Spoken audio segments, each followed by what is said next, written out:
श्रावण महिन्यातील शीतला सप्तमीला शिळा सप्तमी असेही म्हणतात। या दिवशी शीतला मातेची पूजा केली जाते आणि थंड शिळे अन्न खाल्ले जाते। या सणामागे एक कथा प्रचलित आहे जी खालीलप्रमाणे आहे। शीतला सप्तमीची कथा। एका गावात दोन सुना होत्या ज्यांची नुकतीच बाळ झाली होती। गावात शीतला सप्तमीचा सण मोठ्या उत्साहात साजरा केला जात होता। या दिवशी थंड अन्न खाण्याची प्रथा असते आणि चुली पेटवल्या जात नाहीत, कारण असे मानले जाते की शीतला माता चुलीजवळ वावरते। दोन्ही सुनांना वाटले की जर त्यांनी थंड अन्न खाल्ले तर त्यांच्या बाळांना त्रास होऊ शकतो किंवा ते आजारी पडू शकतात। त्यामुळे त्यांनी घरच्यांना न सांगता गरम जेवण बनवले आणि खाल्ले।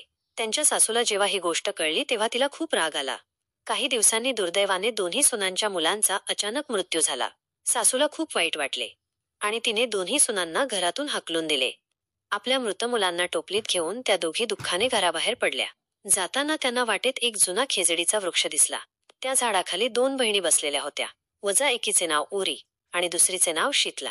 त्यांच्या डोक्यात खूप उवा-जुवा झाल्या होत्या आणि त्या खूप त्रस्त होत्या। थकल्यामुळे सुनाही त्या झाडाखाली बसल्या। त्यांनी ओरी आणि शीतला यांच्या डोक्यातून उवा काढायला सुरुवात केली। सुनांनी मनापासून सेवा केल्यामुळे ओरी आणि शीतला यांना खूप आराम मिळाला।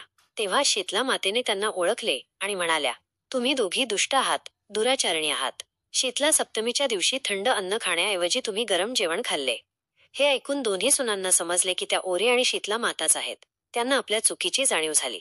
त्यांनी शीतला मातेकडे रडून क्षमा मागितली आणि सांगितले की त्यांनी हे अज्ञानामुळे केले होते। त्यांना मातेच्या सामर्थ्याची कल्पना नव्हती। त्यांनी भविष्यात अशी चूक कधीही करणार नाही अशी शपथ घेतली।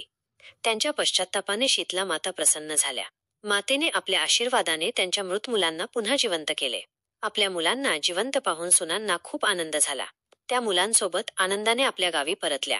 गावातल्या लोकांना जेव्हा ही गोष्ट कळली की दोन्ही सुनांना शीतला मातेचे साक्षात दर्शन झाले होते, तेव्हा त्यांचे मोठ्या उत्साहात स्वागत करण्यात आले। सुनांनी गावात शीतला मातेचे मंदिर बांधण्याची प्रतिज्ञा केली। या कथेचा संदेश।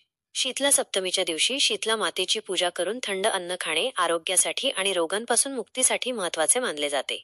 या दिवशी चुली पेटवू नयेत अशीही मान्यता आहे। ही कथा माता शीतलेची भक्ती आणि स्वच्छतेचे महत्त्व अधोरेखित करते।